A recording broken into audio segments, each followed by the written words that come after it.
معذرت کرتا ہوں اگر میں تاخیر سے پہنچا اور جو بات زیر بحث ہے اس کا سن کر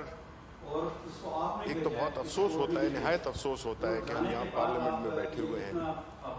اور ہم ایک ایسی چیز پہ ڈسکشن کرتے ہیں، اور خاص طور پہ ایک ایسی پولیٹیکل پارٹی جس نے کہ قائد اعظم محمد علی جناح فاؤنڈر آف پاکستان کی پارٹی کا نام اپنی پارٹی کا رکھا ہوا ہے، اس میں بجائے اس کے کہ جرم پہ فوکس ہو، جو پاکستان مسلم لیگ نون کے ایک لیڈر نے، لیڈر تو نہیں ہے بہرحال بوجہ رشتہ داری، جو نواز شریف صاحب کے داماد بنتے ہیں رشتے میں، انہوں نے قائد اعظم کے مزار کی بے حرمتی کی، انہوں نے ایک ایسا رویہ وہاں پہ رکھا جس کو کہ پیپلز پارٹی کے اپنے چیف منسٹر بھی مان رہے ہیں کہ انہوں نے غلط کیا۔ اس غلطی کے کچھ قوانین ہیں وہاں پہ جس کے تحت ان پہ کیس بنتا ہے،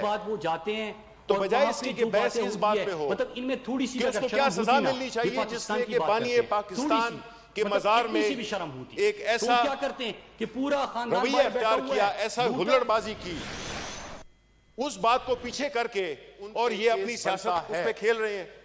تو یہ کیا سیاست ہے کہ آپ نے بانی پاکستان جو کہ تصور پاکستان کا حقیقی پاکستان کا خالق ہے، اس کے مزار کو آپ نے ایک جلسہ گاہ بنایا، بات اس پہ نہیں ہو رہی، بات اس پہ ہو رہی ہے کہ جی کس نے کیا کیا، کس نے کیا کیا، اس پہ کھیل رہے ہیں۔ آپ کو ادھر بحیثیت پاکستان مسلم لیگ نون حقیقی پیپلز پارٹی کا خالق ہے، میں نے مجھے اس چیز کا افسوس ہے کہ میں نے اس کی تقاریر نہیں سنی، ورنہ میں اس کا مفصل جواب دیتا، بات اس پہ ہو رہی ہے، میں اس کا مفصل جواب دیتا اور انشاءاللہ کل بھی دوں گا، تقاریر سن کر میں ان کا جواب دوں گا کہ انہوں نے جو اصل واقعہ ہے، یعنی قتل ہو گیا جو مقتول ہے اس کے بارے میں بات نہیں ہو رہی، مجھے اور چیزوں کے بارے میں بات ہو رہی ہے۔ آپ اس واقعے پہ اپنی سیاست کرنا چاہتے ہیں، آپ اس واقعے پہ میں اس کا مفصل جواب دیتا اور انشاءاللہ کنفیوژن پھیلانا چاہتے ہیں، آپ کی پولیس جواب دوں گا، آپ ہی وہاں کے، آپ انہوں نے جو اصل واقعہ ہے یعنی وہاں پہ قتل ہو گیا تھا، آپ تو اپنی پولیس، اپنی خاندانی پولیس بنا کے رکھنا چاہتے ہیں، آپ کو تو بحیثیت پاکستانی آپ کو اس واقعے کو کنڈیم کرنا چاہیے تھا اور فوراً اس پہ ایکشن لینا چاہیے تھا۔ اب دو کمیٹیز بن گئی ہیں، اب دوسری دو کمیٹیز بن گئی ہیں اور اس میں یہ سیاسی دباؤ ڈالا جا رہا ہے۔ آج ان کے جتنے بھی لیڈران تھے انہوں نے تقریریں کی پریشر ڈالنے کے لیے کہ یہ واقعہ اصل جو ہوا ہے واقعہ اس سے توجہ ہٹ جائے اور بات آ جائے کہ جی کون کرے گا انکوائری، کس نے کیا کیا، اس میں پرائم منسٹر نے فون نہیں کیا۔ پرائم منسٹر کا کیا کام ہے وہاں پہ فون کرنے کا؟ یہ آپ کا صوبہ، آپ مجھے پتہ نہیں سنبھال سکتے ہیں، ایک نااہل اور کرپٹ حکومت ہے آپ، اس کے ذمہ دار ہم تو نہیں ہیں۔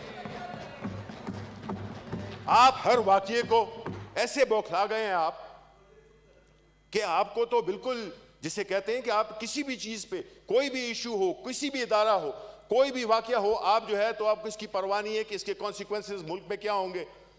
آپ نے دیکھا کہ آپ کے جو ہمسایہ ملک ہے وہ آپ کی جو پرووائڈ کیا ہوا ہے، جو آپ نے جو فراہم کیا ہے آپ نے مٹیریل، اس پہ وہ آپ کے پاکستان کے خلاف باتیں ہو رہی ہیں۔ آپ کو کیا احساس ہے؟ آپ نے تو سیاست کرنی ہے، آپ نے تو ایک ایسا ماحول پیدا کرنا ہے جس میں کہ ٹوٹل افراتفری ہو جائے، غیر یقینی کی صورتحال پیدا ہو جائے، اکانومی جو کہ بہت بہتر طریقے سے چل پڑی ہے اس کو آپ سیبوٹاج کر رہے ہیں، آپ ملک کے مفادات کو سیبوٹاج کر رہے ہیں صرف اپنے ڈسکریڈیٹڈ لیڈرشپ کو بچانے کے لیے۔ چیئرمین صاحب، ہم نے ہاؤس نے یہ دیکھنا ہے کہ ہمارے لیے پاکستان اہم ہے یا کچھ شخصیات اہم ہیں۔ اس ریزولوشن یا جو بھی یہ انسٹرومنٹ موو کیا جا رہا ہے اس کو بالکل انٹرٹین نہیں کرنا چاہیے، کیونکہ یہ جو واقعہ ہے اس پہ ضرور بحث ہونی چاہیے۔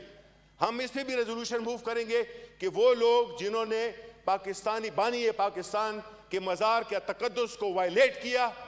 اس کے خلاف ڈیبیٹ ہونی چاہیے، کیا یہ الاؤ ہونا چاہیے کہ نہیں ہونا چاہیے۔ تھینک یو جی راج صاحب، جی ایک تشریف رکھیں، جی تشریف رکھیں